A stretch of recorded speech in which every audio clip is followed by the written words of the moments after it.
Duplicate.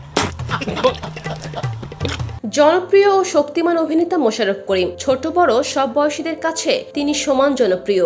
TV নাটক থেকে career শুরু, বর্তমানে সমান তালে কাজ করছেন ওটিটি ও চলচ্চিত্রেও। দেশের গণ্ডি পেরিয়ে কলকাতার সিনেমায় অভিনয় করেও প্রশংসা কুড়িয়েছেন। অনেকেই হয়তো জানেন না, মোশাররফ করিম অভিনয়ে আসার আগে শিক্ষকতা করতেন। হ্যাঁ, ঠিকই শুনেছেন, একটি কোচিং সেন্টারে শিক্ষকতা করতেন এই অভিনেতা। সম্প্রতি সামাজিক যোগাযোগ মাধ্যমে ভাইরাল হয়েছে পুরনো একটি ছবি। ওই ছবিতে রয়েছেন শক্তিশালী অভিনেতা মোশাররফ করিম। ছবির মন্তব্যের ঘরে বেশিরভাগ নেটিজেনরাই দাবি করেন অভিনয় জগতে প্রবেশের আগে মোশাররফ করিম দেশের খ্যাতনামা কোচিং সেন্টার ইহকের শিক্ষক ছিলেন।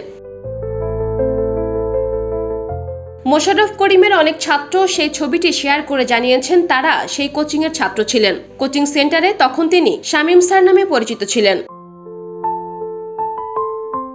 90 দশকে পড়াশোনায় ভালো রেজাল্ট করার জন্য প্রাইভেট পড়ার কোচিং বলতে একমাত্র ইহক কোচিং সেন্টারই ছিল। ইমাদুল হক এটি প্রতিষ্ঠা করেন।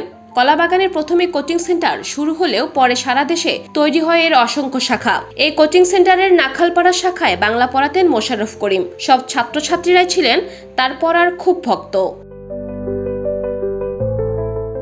সেই কোচিংয়ে পড়তেন সঙ্গীত শিল্পী কণা। তিনি শামীম স্যার অর্থাৎ মোশাররফ করিমের ছাত্রী ছিলেন। সম্প্রতি একটি বেসরকারি চ্যানেলের সাক্ষাৎকারে গায়িকা কণাও মোশাররফ করিমের শিক্ষকতা নিয়ে কথা বলেন।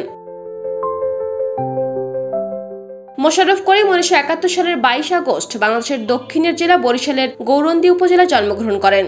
ক্যারিয়ারের শুরুতে তিনি শিক্ষকতা পেশায় যুক্ত ছিলেন। পুরনো এক সাক্ষাৎকারে তিনি তার শিক্ষকতা জীবন নিয়ে অনেক তথ্য ভক্তদের সঙ্গে শেয়ার করেন। জানান, অভিনয়ের প্রতি টান থাকায় অভিনেতা তারিক আনাম খানের নাট্যকেন্দ্র মঞ্চ দলের সদস্য হন তিনি। 1999 সালে এক পর্বের নাটক অতিথিতে অভিনয়ের মাধ্যমে ছোট পর্দায় পা রাখেন মোশাররফ করিম। তবে 2004 সাল থেকে নিয়মিত অভিনয় জগতে কাজ করতে শুরু করেন এই অভিনেতা। উপহার দিয়েছেন অসংখ্য জনপ্রিয় নাটক, ওটিটিতেও বাজিমাত করেছেন তিনি।